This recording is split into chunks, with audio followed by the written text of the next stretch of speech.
अपने सभासदों को विभिन्न कोणों से घेर कर उनका परामर्श मांगते हैं। वे कभी नहीं चाहते कि सभा उनके भय अथवा किसी लोभ से उनके अनुचित निर्णय का अनुमोदन करे, क्योंकि श्री राम सद्गुणों में आपसे कहीं अधिक श्रेष्ठ हैं।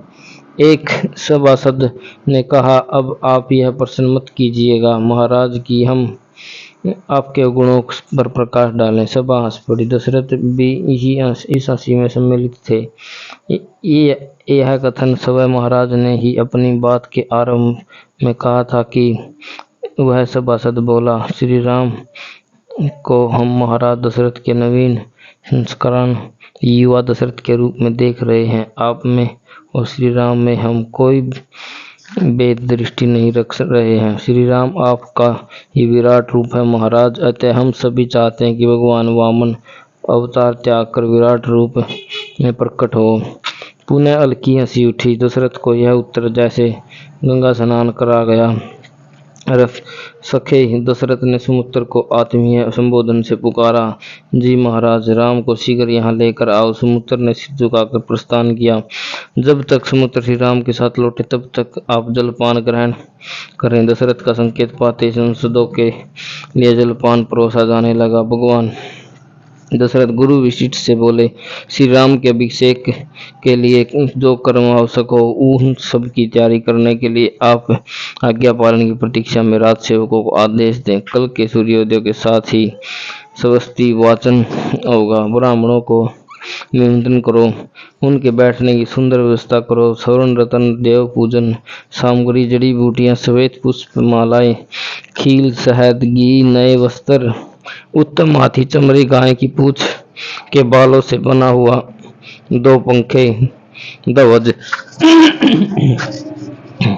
राजकीय सम्मान और प्रतिष्ठा का प्रतीक श्वेत छत्र, अग्नि के समान चमकते हुए 100 वर्णन कलश, स्वर्णमंडित सींगों वाला एक सांड पूर्ण व्याघ्र चर्म तथा अन्य वांछनीय वस्तुएं तुरंत महाराज की अग्निशाला में पहुंचाने की व्यवस्था करो। अंतःपुर राजप्रसाद तोरण तथा नगर के समस्त द्वारों को चंदन की मालाओं से सजाकर सर्वत्र सुगंधित धूप सुलगा दो। नगर में सब और पताकाएं फहराई जाएं। राजमार्गों पर सुगंधित जल का छिड़काव हो।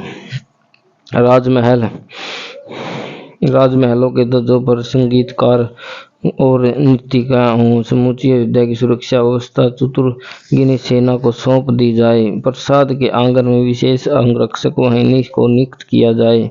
वशिष्ठ ने संबंधित अधिकारियों को निर्देश देकर विदा कर दिया। सभा के मध्य बैठे दशरथ ने सुमित्र के साथ राम को आते देखा। राम की हाथी के समान मस्त और शालीन चाल, मुख का तेज और उदारता, इन सभी को देखकर दशरथ को लग रहा जैसे कि वे पहली बार राम को देख रहे हों। उनका मन राम पर मुग्ध होता जा रहा है। राम सुमित्र के साथ सीढ़ियां चढ़ते हुए सिंहासन के पास आए। उन्होंने हाथ जोड़कर दशरथ को प्रणाम कर उनकी चरण वंदना की। दशरथ अकस्मात उठे और उन्होंने राम का हाथ खींचकर अपने हृदय से लगा लिया और दड़बड़ाई आंखों से मुस्कुराकर बोले, राम।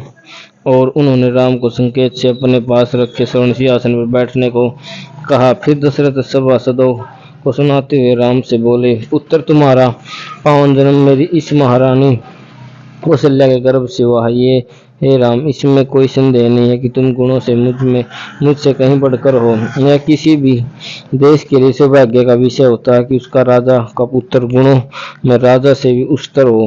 अतः मेरी इच्छा है कि कल प्रातः पुष्य नक्षत्र के सुयोग में तुम युवराज का पद ग्रहण करो। पुत्र राज शक्ति को अपने चित्त को वश में रखकर उत्तम आचरण कर प्रजा के सम्मुख आदर्श की स्थापना करनी होती है। नीति और धर्म पूर्वक प्रजा का पालन करना होता है।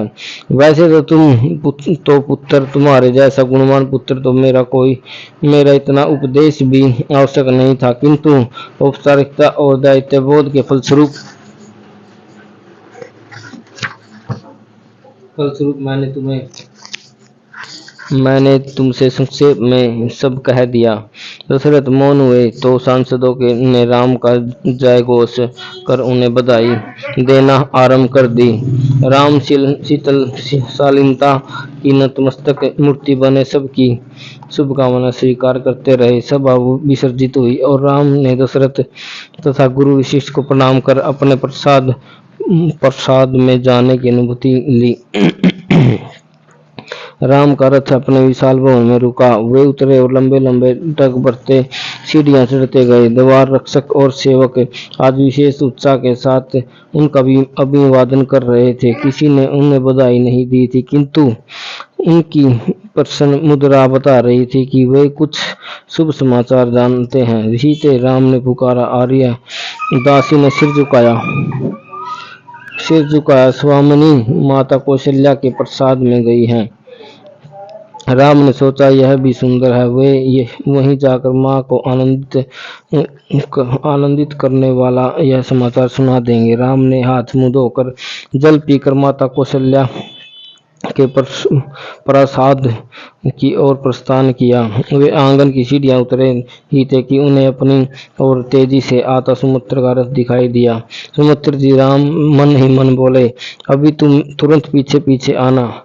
सब कुशल तो है। सुमित्र कोई साधारण सेवक नहीं है जो महाराज उन्हें तनिक सी बात के लिए दौड़ाए। वे उनके अति विशिष्ट मंत्री, आत्मीय मित्र और प्रमुख सभासद हैं।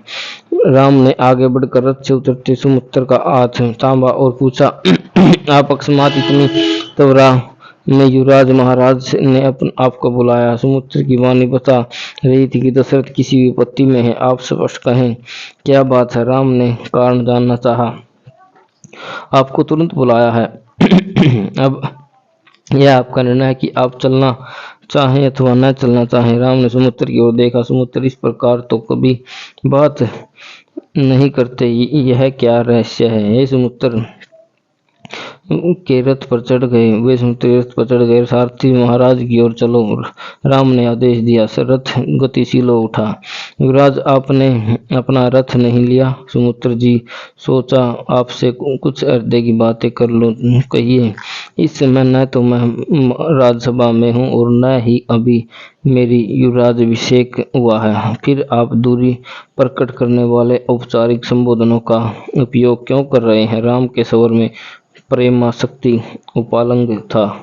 हमने पुत्रों के समान आपके मार्गदर्शन में अपना विकास किया है। मैं आशा करता हूँ कि मेरी आपसे प्रार्थना कि आप हमारे लिए आत्मीय संबोधनों की ही उपयोग करें। राम रुके और उन्होंने प्रतिक्रिया के रूप में सुमित्र की ओर देखा। सुमित्र ने मुस्कुराकर स्नेहपूर्वक राम का हाथ थपथपाया।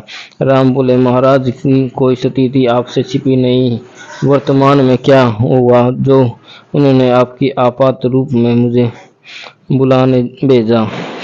राम, तुम्हारे चले जाने के पश्चात राम ने कल के समारोह संबंधी कार्यों को जांचा और फिर अपने कक्ष में चले गए। कुछ समय बाद उन्होंने मुझे बुलाया। मैंने देखा महाराज बहुत व्याकुल दशा में इधर उधर टहल रहे हैं। मुझे देखते ही बोले, सखे तुम तुरंत राम को बुला लाओ। मैं संदेह, आशंकाओं और अपशुगुनों के कारण स्वयं को और राम को असुरक्षित अनुभव कर रहा हूँ। मुझे राम से कुछ अति महत्वपूर्ण और गोपनीय चर्चा करनी है। महाराज के इस प्रकार भयग्रस्त होने का कारण? राम बोले, अभी तो महाराज स्वस्य चित थे।